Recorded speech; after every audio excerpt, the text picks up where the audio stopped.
ഇന്ന് നമ്മളുടെ ചെറിയ ചാളയും പച്ച മാങ്ങയും കൂടി അച്ചാറിടാൻ കേട്ടോ. രണ്ടും കൂടി മിക്സ് ചെയ്താണ് നമ്മൾ അച്ചാറിടണേ. അപ്പോൾ ചെറിയ മത്തി ഞാൻ എടുത്തിട്ട് കണ്ടോ ഇതുപോലെ 2 പീസാക്കിയിട്ടുള്ളൂ കേട്ടോ.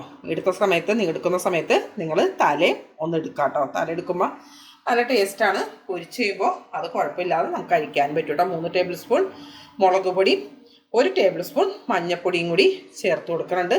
മത്തിയിൽ എന്തായാലും വെള്ളം ഉണ്ടാവും. ആ സമയത്ത് നിങ്ങൾ വെള്ളം ചേർക്കണ്ട. മത്തിയിലേക്ക് നേരിട്ട് പൊടി ഒന്നിട്ട് കൊടുക്കാം. എന്നിട്ട് കൈ കൊണ്ടൊന്ന് കുഴച്ച് ഒരു 20 മിനിറ്റ് റെസ്റ്റ് ചെയ്യാൻ വെച്ചേക്ക്. എന്നിട്ട് നിങ്ങളിതൊന്ന് ഉണ്ടാക്കി നോക്കിയിട്ട് നിങ്ങളുടെ അഭിപ്രായങ്ങൾ ഒന്ന് പറയണം കേട്ടോ. ആരെങ്കിലും ഇതിക്ക് മുമ്പ് ചെയ്തിട്ടുണ്ടോയെന്നൊന്നും എനിക്കറിയില്ല. എന്നാലും ഞാനത് ചെയ്യാറുണ്ട്. ഞങ്ങൾക്ക് നല്ല ഇഷ്ടപ്പെടാറുണ്ട് കേട്ടോ. ഒന്നുകൂടി ഇരുന്നോട്ടെ.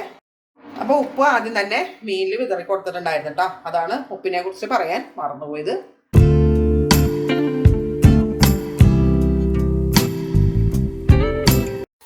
അച്ചാറിടാൻ വേണ്ടി നല്ലെണ്ണ ഒഴിക്കുകയാണ് കേട്ടോ. നിങ്ങൾ അച്ചാറിടുന്ന സമയത്ത് എപ്പോഴും നല്ലെണ്ണ തന്നെ ഉണ്ടാക്കിയെടുക്കണം കേട്ടോ. 150 ഗ്രാം ഇഞ്ചിയാണ് ഞാൻ എടുത്തേക്കുന്നത്, കൊത്തി അരിഞ്ഞത്.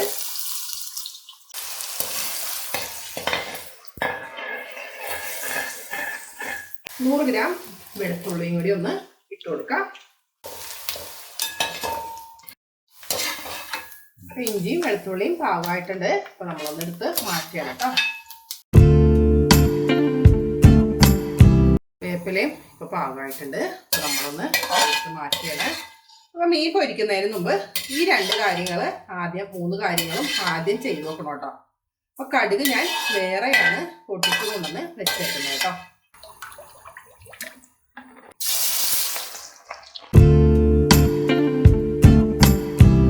ആദ്യത്തെ ട്രിപ്പ് മീനൂടെ റെഡി ആയിട്ടോ. അപ്പൊ നമ്മൾ ഈ വേപ്പലയിലേക്ക് തന്നെ ഇട്ട് കൊടുക്കാറ്. അച്ചാറിടാൻ നല്ലത് ചാള തന്നെയാണ് കേട്ടോ. ഇപ്പൊ നെയ്യൊക്കെ ഉള്ള സമയമായതുകൊണ്ട് നല്ല ടേസ്റ്റ് ആയിരിക്കും. മാങ്ങയും കൂടി കൂട്ടി ഇടുമ്പോൾ. ആരിലൊക്കെ ഇങ്ങനെയൊക്കെ ഇട്ട് നോക്കിയിട്ടുണ്ടോ ഇതിക്കൊക്കെ മുമ്പ്?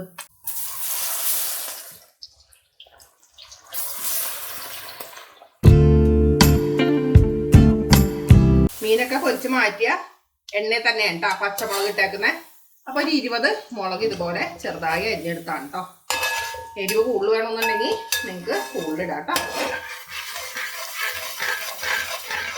മുളക് മാത്രമേ നമ്മൾ അവസാനം വറുത്തെടുക്കുള്ളൂ. മുളക് ഇങ്ങനെ നമ്മൾ നുറുക്കി വെക്കുന്ന സമയത്ത് മുളകിൻ്റെ തരികളൊക്കെ വരൂലേ. അപ്പോൾ പിന്നെ നമുക്ക് മീൻ പൊരിക്കുമ്പോൾ അത് കരിഞ്ഞു പോകും. അത് കാരണം ഉണ്ടത് അവസാനം ഇട്ട് നമ്മൾ മൊരിച്ചെടുക്കണേ. മുളകൊന്ന് മൊരിഞ്ഞ് വരുമ്പോഴത്തേക്കും 3 ടേബിൾ സ്പൂൺ മഞ്ഞൾപ്പൊടി ഒന്ന് ഇട്ട് കൊടുക്കാം. ഇനി 175 ഗ്രാം മുളക് പൊടി ചേർക്കാണ്.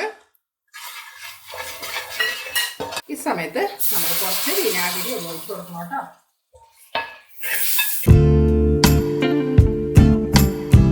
ഇനി എണ്ണ ചേർക്കാനുണ്ട്. അപ്പൊ ഇത്ര അച്ചാറിന് വേണ്ടി എനിക്ക് ഏകദേശം 3/4 ലിറ്റർ എണ്ണ ആവശ്യം വന്നിട്ടുണ്ട് കേട്ടോ. അതായത് നമ്മുടെ പൊടികളൊക്കെ തിളച്ച് തുടങ്ങാണ്. ഇതിൻ്റെ കൂടെ തന്നെ ഒരു 50 ഗ്രാം അച്ചാർ പൊടിയും കൂടി നമ്മൾ ചേർത്തിട്ടുണ്ട് കേട്ടോ. പിന്നെ ഇതേ മാങ്ങ ഇട്ട് കൊടുക്കാറ്. മാങ്ങ ഇപ്പോഴേ ചേർത്ത് കൊടുക്കുള്ളൂ. മാങ്ങ ഉപ്പൊന്നും പറ്റി വെക്കില്ല ഞാൻ. നല്ലെണ്ണയിൽ കടുക് ഉണക്കമുളകും കൂടി ഒന്ന് വറുത്ത് വെച്ചിട്ടുണ്ടായി. അതും ഒന്ന് ചേർത്ത് കൊടുക്കുന്നുണ്ട്. ഇനി നമ്മുടെ ഇഞ്ചി, വെളുത്തുള്ളി, വേപ്പില, മീൻ പൊരിച്ചതും കൂടി ഒന്ന് ചേർത്ത് കൊടുക്കാം കേട്ടോ. അപ്പോഴത്തേക്ക് നമ്മുടെ ഉരുളി നിറഞ്ഞു കണ്ട.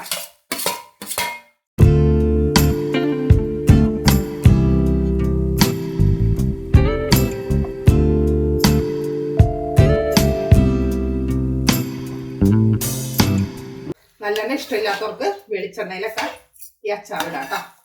ഇപ്പം നമ്മുടെ മീൻ മാങ്ങ മിക്സ് അച്ചാറിവിടെ റെഡി ആയിട്ടുണ്ട്. എണ്ണ വേണമെന്നുണ്ടെന്നുണ്ടെങ്കിൽ വേറെ ഒന്ന് തിളപ്പിച്ചിട്ട് ചൂടാറി കഴിയുമ്പോൾ ഒന്ന് ഒഴിച്ചു കൊടുക്കാം.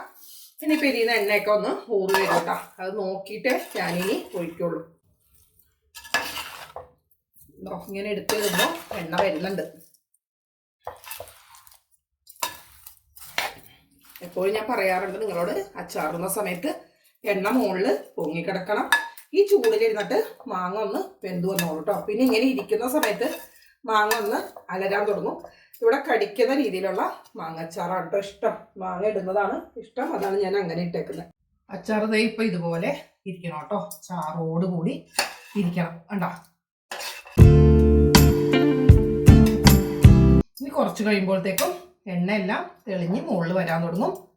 നന്നായി ചൂടാറിയതിന് ശേഷം മാത്രം നിങ്ങൾ ഇത് കുപ്പിയിലേക്ക് ആക്കിയാൽ മതി. അപ്പോൾ ഇതുപോലെ ഒന്ന് മാങ്ങയും മീനും കൂടി അച്ചാറിട്ട് നോക്കിയിട്ട് അഭിപ്രായങ്ങളൊക്കെ ഒന്ന് പറയണം കേട്ടോ. നല്ല ടേസ്റ്റ് ആട്ടോ.